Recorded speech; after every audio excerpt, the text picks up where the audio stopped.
mate. I will say this about investing. Everything you do learn is cumulative. What I learned at 20 is useful.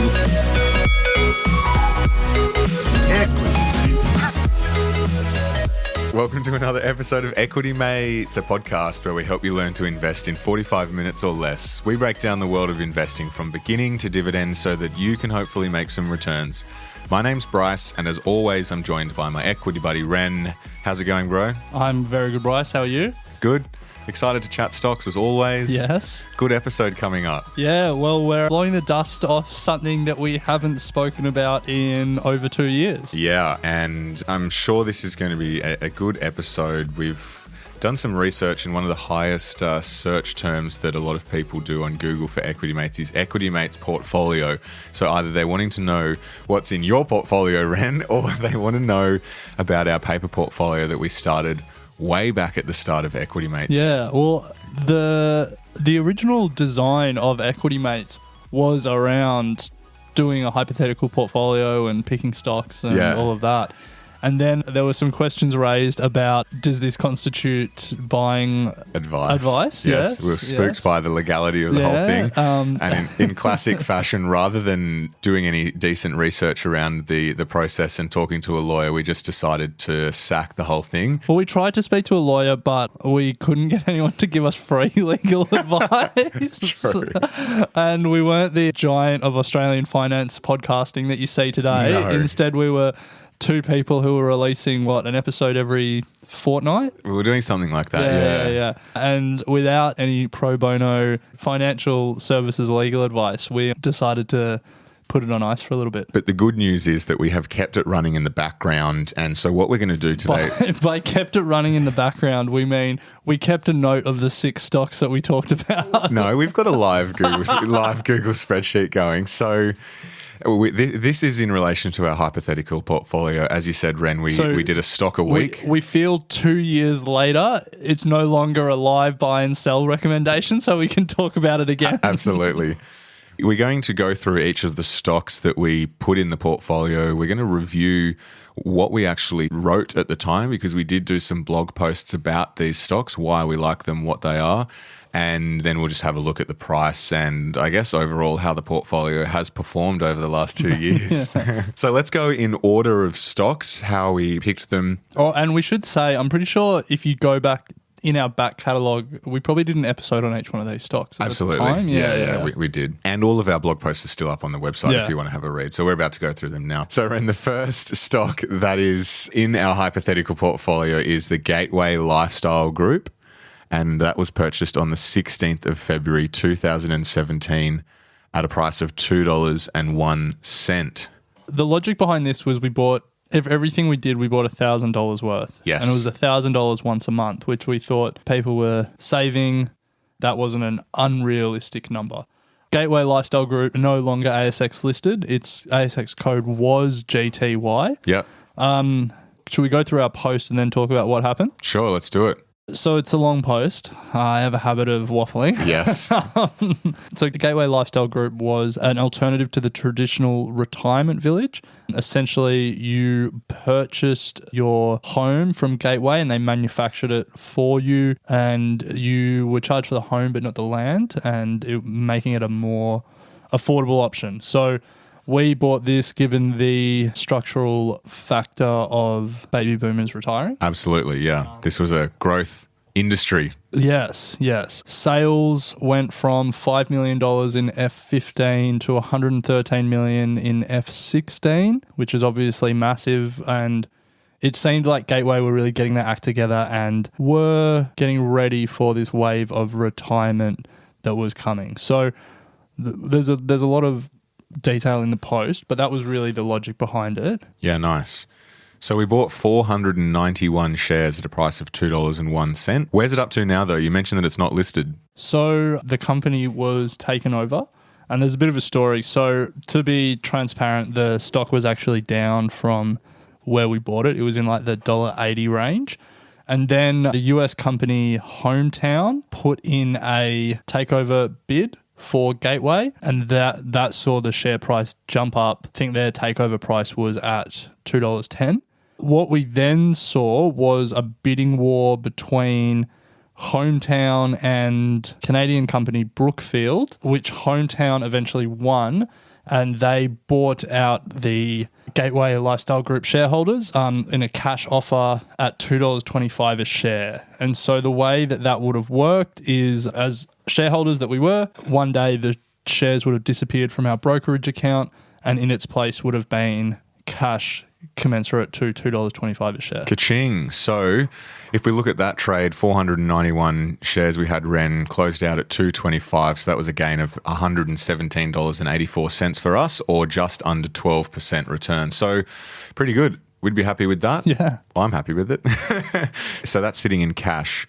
So let's move on to our second stock pick. We bought this on the 21st of March 2017, and it's called PM Capital Global Opportunities Fund, Ren. PGF is the ticker. It is still listed. It is. And we bought it at 98 cents. Yes, and it's now $1.18. So $200 up. This Global Opportunities Fund, so PM is Paul Moore. We did a Meet the Investor episode on him and would love to get him on the podcast if he's listening. So this company is a listed investment company. It's a company that takes the money that it raises when it lists on the share market and invests in other shares, essentially.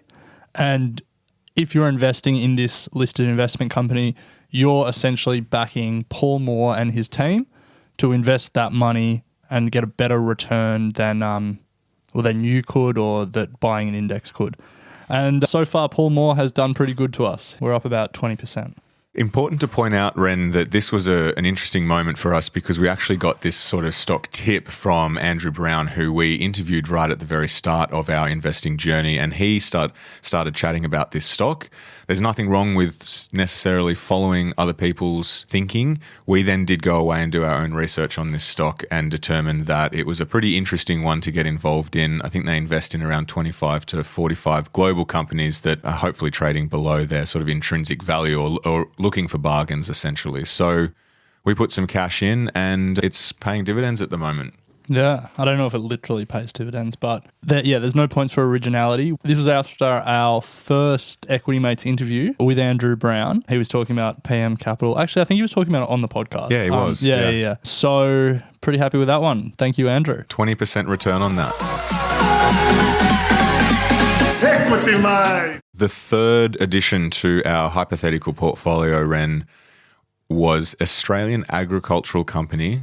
AAC is the ticker. We bought that on the 12th of April 2017, and its purchase price was $1.68. Yes. Now, it is a vertically integrated beef producer. It was very much a China trade. Yes. The unfortunate thing since then is the drought. Yeah. And it has not gone that well. The share price is down from $1.68 to less than $1. Yeah, so we have suffered our first loss in this portfolio, Ren. We had 588 shares.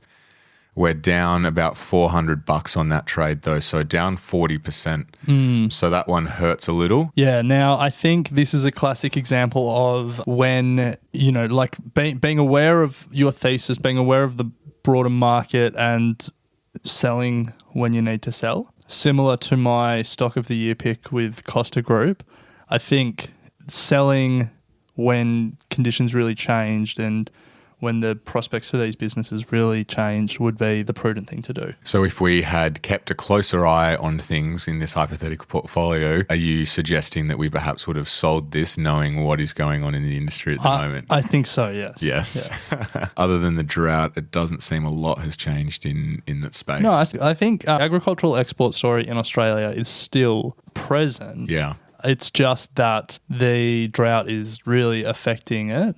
And obviously there's questions around how reliant they are on China, given China's regulatory approvals and stuff like that. But, at its core, the thesis around selling to the premium category of the Asian market is still alive and kicking. Absolutely. This next one is really the whole reason you wanted to do this episode. No, it's not.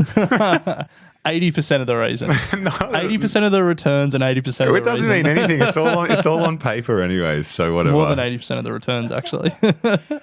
Our fourth addition to the hypothetical portfolio was Afterpay Touch Group at $2.55, Ren. We got in on that. On the 10th of May 2017. Its ticker is APT, and it is now trading at $27.12, down from a high of, I think, about $35. So Still 10 bagged it. yeah, we got 388 shares, and it's done very well since then. And if you have been following us since the journey, you know that Ren and I have conflicting views on this in some regards. Certainly, and you've made the money, and I haven't lost it, but I haven't made it. So Afterpay has been kicking goals. It was an interesting sort of growth stock when we jumped into it. I thought it had great potential, just knowing how some of my friends bought things online. So we jumped in on that. And now, since then, it's had expansion plans across America and now going into Europe. So it's interesting, though, Ren. Yesterday, ZipPay got its deal with Amazon. Which is huge. So I don't know how they beat Afterpay to get that deal, but good on them. So Zip, I think, is absolutely flying at the moment. Jumped 16% yesterday, recovering a bit this morning. But anyway, it's not in our portfolio. Afterpay is. And it just goes to show, Ren, the market value of that now in the portfolio is $10,520. I just don't understand why Amazon need a third party to clip the ticket to do this. If the way that they cycle their capital is such that, their payment terms to suppliers are 90 days and they sell product within 15 days, so they're always got a positive working capital situation going. I just feel like there would have been a way that they could have constructed this so they could have offered buy now, pay later and still maintain that positive working capital. I just don't know. Maybe you can explain it to me. I don't understand why Amazon couldn't have offered this themselves. Yeah, I couldn't answer that. I'm not working for Amazon, but it's probably just one of those things where it's easier to partner and create that ecosystem than perhaps going using the resources. And as you say, maybe their working capital is not quite as good as you expect it to be. Who knows? Yeah. Maybe we should ask Jeff Bezos, get him on the show. Or we should try and get someone from Zip to explain what the logic's for. Yeah, it's great for Zip. It is just opened up a market for them. But I just don't understand why Amazon would let anyone clip the ticket. Because Afterpay takes 6%. Yeah, but if it depends what products. If it's on a product that is not an owned brand Amazon, then the supplier is actually paying for that, not Amazon itself. That's even more of a reason. Why wouldn't Amazon want to take that from the supplier? It's probably an additional cost to the supplier, though, not from its existing cost base, if that makes sense. It would be an added cost to the supplier. Yeah. That's going to Zip. Yeah. Rather than Amazon. Yeah, well, I mean, who knows why Amazon haven't done it? Well, clearly not me. That's why I'm confused. Anyway, again, maybe this whole creditworthiness check, this technology is something that I'm not fully understanding, but I feel like Amazon would have enough data points on its customers to be able to do a pretty thorough creditworthy check very quickly and then decide whether they're going to offer this to them. Anyway, that's very much beside the point. On your stock tip, we have 10 bagged Afterpay. Yeah, big. So well done to you. The return on that, 963%, profit of $9,533. So really helping the portfolio total returns there, Ren. So our fifth stock for the Hypothetical portfolio was bought on the 9th of June 2017, and it was the Australian Equities Bear Hedge Fund. Ticker is BEAR. We bought it at $15.10. We got 66 shares of them, and I think, Ren, this was a purchase that we were more just showing what this stock can do. No, look, I think we were a little bit bearish at the time. 2017, that was the year that you predicted the market would crash on October. Oh, no, that was 2018. Yeah, that was 2018. Yeah. But yeah, look, we also had found these inverse ETFs and wanted to talk about it. Given there was no selling in this hypothetical portfolio, we haven't sold it. Yes. But I think if you're going to use these ETFs, it's not something that you want to have in your portfolio over the long term. And that's been reflected in what's happened in the last 2 years, where we bought this ETF at $15.10 and now it's $11.92, acting exactly as it should, losing money when the market's going up. So, it was good to put in the portfolio to talk about it. It would be a mistake to make it a long-term hold. Absolutely. Yeah. So to your point, Ren, BEAR is an inverse ETF that tracks the ASX 200. And we are down, to your point, Ren, 21% on that, about $211. So yeah, if we'd kept a closer eye, knowing market conditions at the moment, certainly not a long-term hold. And then to contradict that, well, not really, because Bear is an Australian, but then we came across another ETF that we were really excited about, and that was the NASDAQ 100 ETF, or NDQ is its ticker. You can purchase it on the ASX, and we bought that in July 2017 as well. Purchase price of $12.80. We bought 77 shares of that. And it's pretty self-explanatory. It was an ETF that tracked, I think, the top 100 companies on the NASDAQ. And so at the time, sort of the first product we'd come across that gave us exposure to the likes of Amazon. I think it was running pretty hard at the time, Google, Facebook. So we really liked those prospects. Both of us actually bought into it in real life, I think. Ren, did you buy into it? Yeah. I think this is a structural part of most people's portfolios. Yeah. Some NASDAQ ETF. Big time. Yeah. Apple, Microsoft, Amazon, Facebook, Alphabet, Google, like they're the big names that you talk about. But some of the other names in there are just as important. Intel, Cisco, Adobe, Kraft Heinz, Walgreens, Starbucks, Mondelez, PayPal, Netflix, Activision Blizzard, eBay, Marriott, Mattel, Tesla. Quiz, what does Mattel make? Toys. Which one's its best known? Barbie. Nice. Quiz for you. What's Walgreens? A supermarket. Retailer. No, it's a chemist. Yeah. The other ones are all pretty self-explanatory. Who's a big shareholder in Kraft Heinz? Berkshire Hathaway. Yeah, nice. Anyway, so a really good return for us there, Ren. 58% up since the purchase of that. It's now trading at $20.24. So it just goes to show, being in the market, getting exposure to all of those companies, you can perform pretty well in a bull market anyway. Yeah, I think if you're not exposed to the NASDAQ, then it might be something to look into. Yeah, certainly consider that. Doesn't have to be through this particular ETF. Every ETF provider has an equivalent. Buy the stocks directly, but there's a lot of growth coming out of that market. Now, look, we've been very fortunate, I guess, that the times that we were picking these stocks, we have continued to see a strong bull market since over the last couple of years, and these stocks have been, exposed to that. So by no means have we been the experts on stock picking. We've had 2 losses in there and been very lucky with Afterpay. So yeah, and Gateway Lifestyle was a loss until the buyout offer started coming as well. Let's be very clear. We haven't. Yeah. But okay, so I think that if we talk about big takeaways, that's my big takeaway. Yes. That you don't need to be right. Like Afterpay has more than made up for everything else. It was we're batting 1 out of 6 in terms of big winners. Yeah.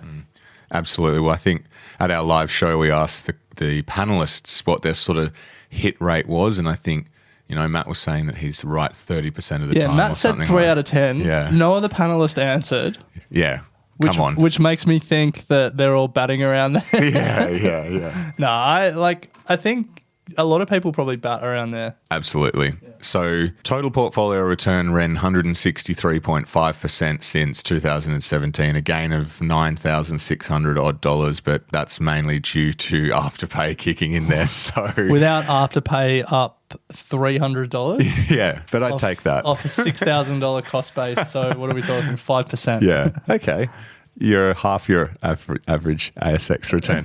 Probably would have been best just to sit in the market and let index do its thing. That's my biggest takeaway. Put it all in NDQ. Forget stock picking and just go the index. But anyway. I think that's a good one though. I think putting something in Afterpay and getting a massive return while also having the bulk of your money in long-term holds, whether it be indexes or whether it be, companies like Berkshire Hathaway or something like that. That's not a bad way to do it because then if you have a company like Afterpay that goes off, even having a small amount of your money, 5%, 10%, whatever it is, in that and it goes off, but if you have 80% of your money in long-term indexes, you still see the upside of Afterpay, but if it goes pear-shaped and you invest in an Australian agricultural company rather than an Afterpay, it doesn't kill your overall portfolio. Absolutely. Yeah.